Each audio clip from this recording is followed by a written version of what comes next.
For those of you that know nothing about the Tomb Raider series, let alone Tomb Raider 3, here's a short history lesson.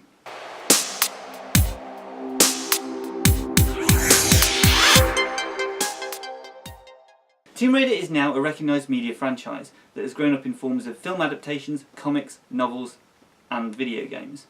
But it all started back in 1993 in the city of Derby in the UK by the British gaming company Core Design. It was formerly owned by Eidos Interactive and then by Square Enix. The success of the first Tomb Raider game prompted Core Design to develop a new game annually for the next 4 years.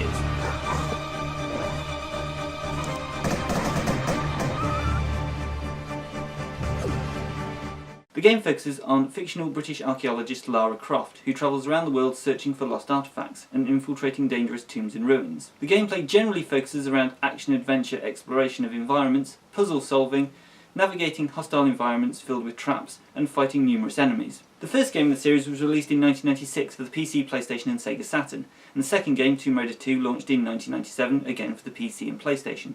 And in 1998, Tomb Raider 3 launched, again for the PlayStation and PC. At the time of writing, Tomb Raider games have sold over 63 million copies worldwide, and the series is noted as one of the pioneers of the action-adventure genre.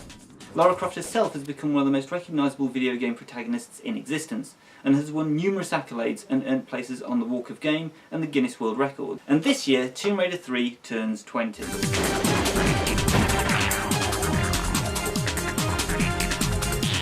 Tomb Raider 3, The Adventures of Lara Croft, as I'm sure you can guess by now, is an action-adventure video game developed by Core Design and published by Eidos Interactive. It was released for the Sony PlayStation and Microsoft Windows on the 20th of November 1998.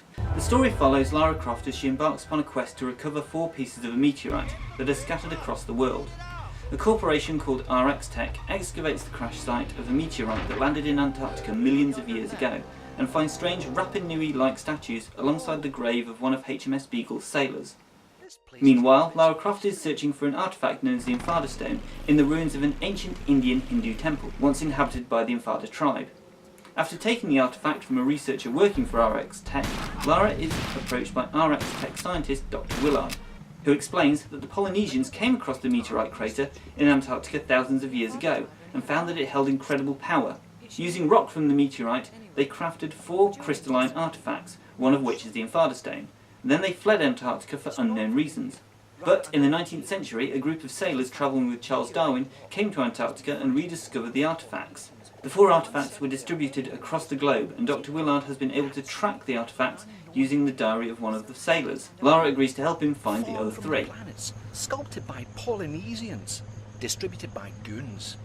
Our excavations and investigations have led us to this: a sailor's diary from Charles Darwin's expedition on the HMS Beagle. August 14th, 1834. This voyage is getting too boring for me to go on with this journal. Me adventures at sea are an embarrassment. The player must explore 5 locations: India, the South Pacific, London, Nevada and Antarctica. Once the player completes the first location, India, the following 3, South Pacific, London and Nevada, can be played in any order before the final location, Antarctica, closes the game. Each location features a series of enclosed levels that include solving puzzles, jumping over obstacles and defeating enemies. Most puzzles involve rearranging items, manipulating switches and pushing objects. Most of the enemies require the player to use a variety of weapons including dual Uzis, a Desert Eagle, a shotgun, an MP5, a grenade launcher, a rocket launcher, a harpoon gun for those underwater sections, or Lara's iconic dual pistols to keep them at bay.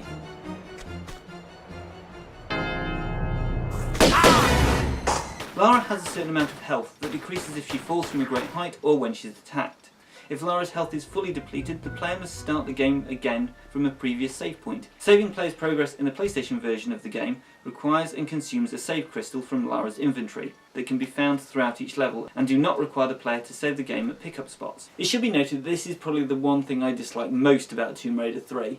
I don't know why they decided to bring back the save crystals from Tomb Raider 1. Just let us save anywhere like we could in Tomb Raider 2 and like we could in the PC version of Tomb Raider 3. Tomb Raider 3 was designed to be more in line with the puzzle-solving gameplay of the original Tomb Raider, as opposed to the more shooting-orientated style of Tomb Raider 2.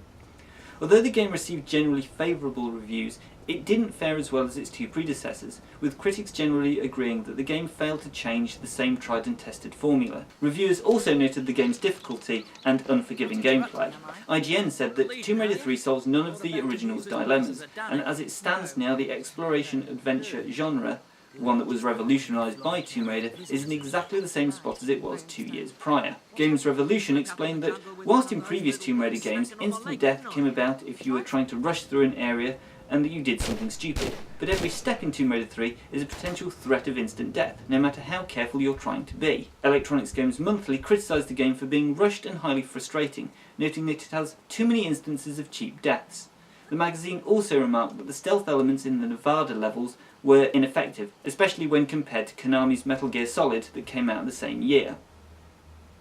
My personal feelings around Tomb Raider 3 pretty much echo reviews and critics at the time, although I do feel that I enjoyed playing the game more than they seemed to. Yes, it was a lot harder than the games that had come before it, but as I'd grown up with the series, this didn't bug me as much as it seemed to bug reviewers. My only gripes with the game was that to this day I still get lost and frustrated in that opening India level, and as I've already stated, the reintroduction of save crystals. But this was probably more from an inconvenience of having to have enough crystals in stock that when your mum calls you for tea you could save the game. And I actually think this game is one of the driving reasons behind me buying an action replay for my PlayStation. The Tomb Raider series is still going strong today. After Tomb Raider 3 we got Tomb Raider The Last Revelation in 1999, and in 2000 we got Tomb Raider Chronicles, and many more after that. Indeed, later on in this year, 2018, we will see the release of Shadow of the Tomb Raider, the conclusion of the most recent reboot of the game series that started in 2013 with Tomb Raider 2013. Welcome, Ladles and Jelly Spoons. Wasn't that exciting? Oh, we've gone straight into demo mode. Much like with Parasite Eve that I did before, I'm going to do a little bit of gameplay. I will be doing, obviously, Lara's home, because, obviously, as I've just stated in my little review / retrospective, the first level of Tomb Raider 3 set in India annoys the ever-loving shit out of me. Welcome back to my humble abode. Feel free to take a look around. Hello, Judith. Judith Gibson there, reprising her role as Lara Croft from Tomb Raider 2. I don't believe she wasn't. It was Shelley, someone in Tomb Raider 1. And I think it was someone else in The Last Revelation as well, although it sounds very similar. So, for those of you that don't know, the Lara's home levels in the early Tomb Raider games, Tomb Raider 1 through to 3, there wasn't one in Last Revelation. Don't think there was one in Tomb Raider Chronicles. I can't remember off the top of my head. I've just remembered I've completely forgotten to pick something up in here. Oops, I apologise about the oh god, I apologise about the lag. There we go. Hello, snip into here. Oh, you've done your cupboard up here. Nice you. You've changed it somewhat. So yeah, so for those of you that don't know, in the early Tomb Raider games, they would give you this level as a bit of a tutorial / training level. You could work out the controls for yourself. You could see how Lara moved. Press and hold the look button. Then press in the direction you want to look.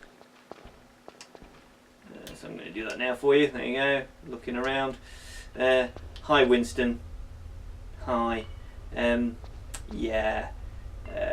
So, avid Tomb Raider fans know exactly what I'm about to do to Winston. Come on, Winnie. Come on. Come on. I don't want the entirety of this video me waiting for you to get downstairs, Winston. For people who have no Tomb Raider knowledge whatsoever, they've never played a Tomb Raider game before, I should say, what are you doing with yourselves? Get out there and play one. Come on, Winston. I was just sticking some music on while I waited for you. Come on, you know where we're going.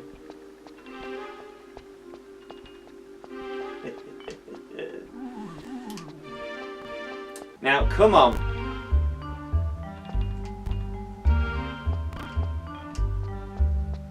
Come on, we're deep into this, Winston.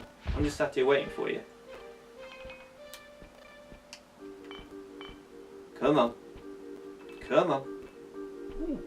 The first time I ever played this game, which I'll tell you in a minute, Winston stopped right there and didn't come in, and I was genuinely convinced that the programmers had programmed him not to come into the freezer anymore. So the first time I played Tomb Raider 3, my entire experience was Winston just not getting into the freezer.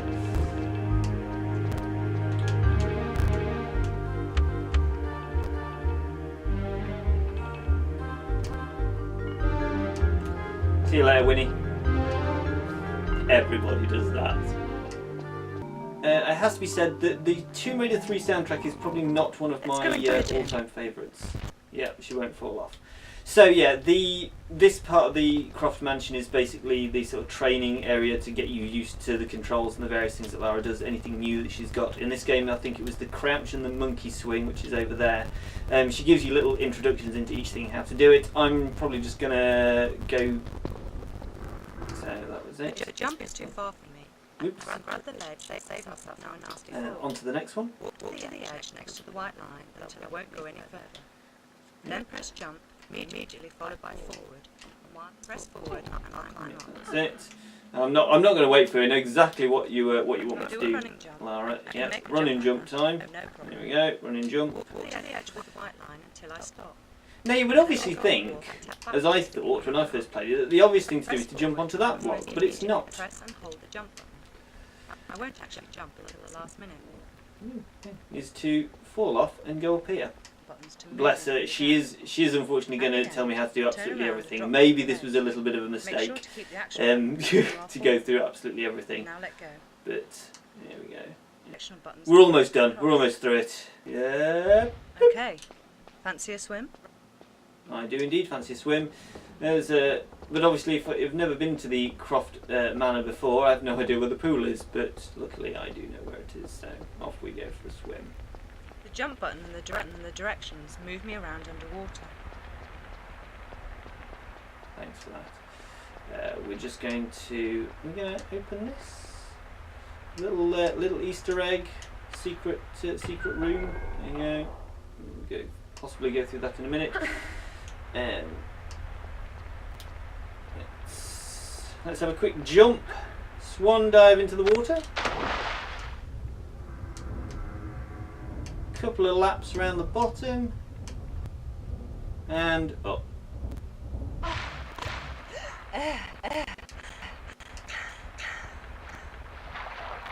Just use forward, left, and right. Let's go and play outside. It's just nip outside and head for the assault course, which I think would be a much better thing to do and probably more interesting video. And I can tell you my stories of my experiences with Tomb Raider 3, and we haven't got to put up with Lara chatting, talking at me. And then maybe we'll come back and do the quad bike. My experiences with Tomb Raider 3. How did I get it? Well, it came out in the November of 1998. I was a small 16 year old boy. I had played Tomb Raider 2 to death. I had played Tomb Raider... Let's see how quickly the assault course can be completed. Are you ready? I am. But you did sort of interrupt me there, Lara. Let's just get into the middle here. Yes, I was a young 16-year-old boy, 16 years old. I had played Tomb Raider 2 to death. I had played Tomb Raider 1. I think I'd only played it the once. And I was desperately hungry for another Tomb Raider game. I'd heard that 3 was coming out. I'd followed quite a lot of... doesn't... I don't know if I've ever actually done that jump properly, ever in the history of me playing this game. Yes, sorry, I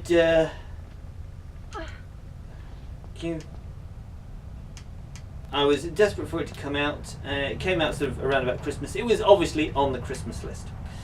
But close to Christmas, close to November. It's release week. Myself and my mother were going into town to do some last minute Christmas shopping, and I'd worked out that I had just enough in my piggy bank that I could afford it. So I was like, ooh, excellent. Why don't I go and get it? So I'd said to my mother, I was like, oh, do you know what, we're going shopping, and she was like, oh, you've got all your presents sorted for everybody, and I was like, yes, but I'd also like to just nip into Electronics Boutique, because it was still a thing back then, and pick up the new version of, or the new Tomb Raider game. And she was like, okay. And she was being a bit coy about it, and I was like, okay, it was just Mum. I was like, it's just typical Mum. She's not really much of a video gamer, so I was like, okay, that's just her being her. We went into town and went past Electronics Boutique, and I was like, oh, okay, I'm going to nip in there now and pick up the new Tomb Raider game. She's like, oh, we don't have time. And I was like, bags of time. What are you talking about, Mother? Bags of time. And she's like, no time. And I was like, we've got to get to these other shops.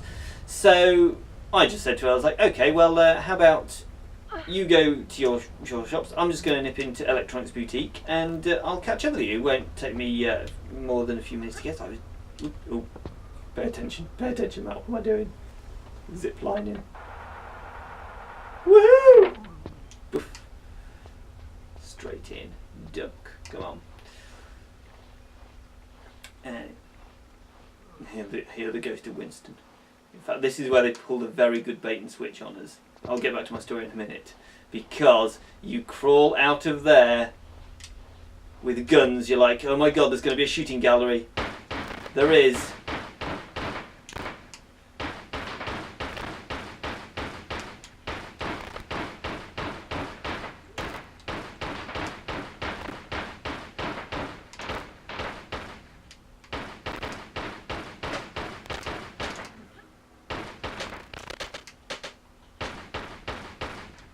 Oh, right, sorry, no, Winston, right, leg it, Lara, leg it, 3 minutes, come on. Right, can someone explain to me, every single time I have played this, please put a comment down below if you know why. Every single time I've played that, I either get a 20-second penalty or a 30-second penalty for shooting, and I cannot work out what it is. I think it's 30 seconds if you hit Winston, but usually it's 20 seconds. I cannot work out how. Yeah, Winston is back. He's out of the freezer. It's alright, he's not dead. But I do like the fact that he's come back in his little World War II garb. But yes, back to the story. So, basically, we'd gone off Christmas shopping. I was going to go and pick up the game, and Mum was being very, very coy about it. I said, oh, fine, okay, I'll catch you up. I'm just going to nip into Electronics Boutique and buy it. And she was all like, no, Matthew. And basically what happened is she had to basically come clean. She says, no, someone has bought it you for Christmas. I was like, oh my god, really excited, thinking, oh, it must be Mum. I was like, I can probably twist her arm to get her to give it me to play before Christmas, because I was desperate to play this game. And I was like, oh, is it you? She's like, no, it's not me, it's your grandmother. And I was like, ah, shit. Knowing full well that my gran would never go for giving me my Christmas presents like this early.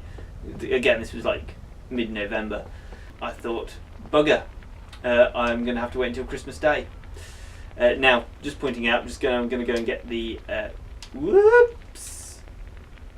the key for the quad bike area. So if people wonder what I'm doing. Yeah, so pants. And I had to spend that was a very, very fraught Christmas because it was at my uncle's and he wasn't a video game player and my cousins weren't really into video games at all. So I was like, oh, bugger. I got it on Christmas Day. I was really excited and then was trying to do absolutely everything to keep my mind off the fact that I was going to have to wait till we got home to play it. And my aunt and uncle aren't even board game players, so I couldn't, didn't even have the sweet release of maybe a family game of Monopoly to get frustrated over. or poor Scrabble, but you know, Trivial Pursuit or anything like that. And I think we got home, Mum and I got home at about 10 AM, and I was like really chomping at the bit, and I was like, I'm gonna get in bed now, and thinking, no, I'm gonna go home and play this video game. Fucking run, Mara! Bloody hell! I haven't got time for you to piss about. Go on, and again. And again. Go on, come on. I don't want to miss it. I'm through! I'm through! Phew! Whew. Pick up those.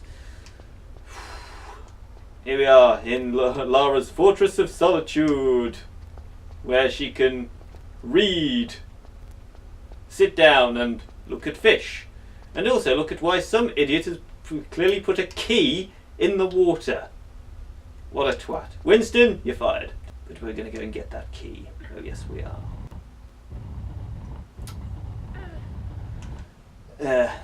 Yeah, so Christmas Day night, Boxing Day morning, I was there at home playing Tomb Raider, and I deliberately only played this level just because I didn't want to get fully into the story, because I knew if I did I'd probably be like basically playing it all night, and I had quite a few run-ins when I was younger with my mother about playing video games, like in the wee small hours. Right, Winston, you best not be in my Fortress of Solitude. I will smack a bitch if you are. Come on, let's pick up that key. That's another thing that I really disliked about Tomb Raider 3 over Tomb Raider 2, and indeed Tomb Raider 1. When you picked items up, it didn't give you like a little picture of them, just by the bottom left of the screen, or the bottom right of the screen. That annoyed me, because I'd always have to like double check my inventory to find out what the hell it was I just picked up. So yeah, so that was my fond memory of my first playthrough of Tomb Raider 3. Or my first experience of Tomb Raider 3, getting it for Christmas. Yeah. And it took, to be fair, it took me a long time to realise how to do this. I like the look of this. To jump on, walk up to the vehicle and press the action button. Okay, what they don't tell you is how to get off the damn thing. I kid you not, the first time I played this game, get on it, Lara, come on. There we go. The first time I played this, Let's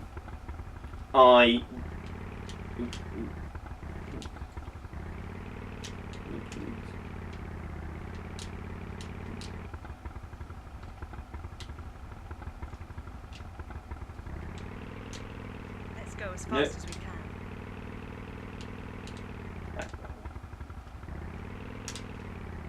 No, back. I was trying to do the rev up, but I can't remember what is it? I can't remember what the rev up is. Okay. Let's go.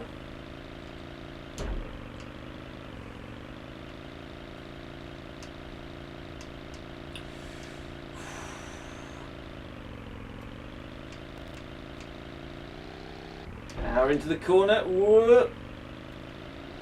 The idea is try not to hit a side because you tend to lose an awful lot of speed. You can actually blow the quad bike up as well if you fuck something up. So let's try and be... Yeah, I've just lost an awful lot of speed there. Yeah, whoop. Oh no, cocked it up. Oh, I've cocked it up at the end.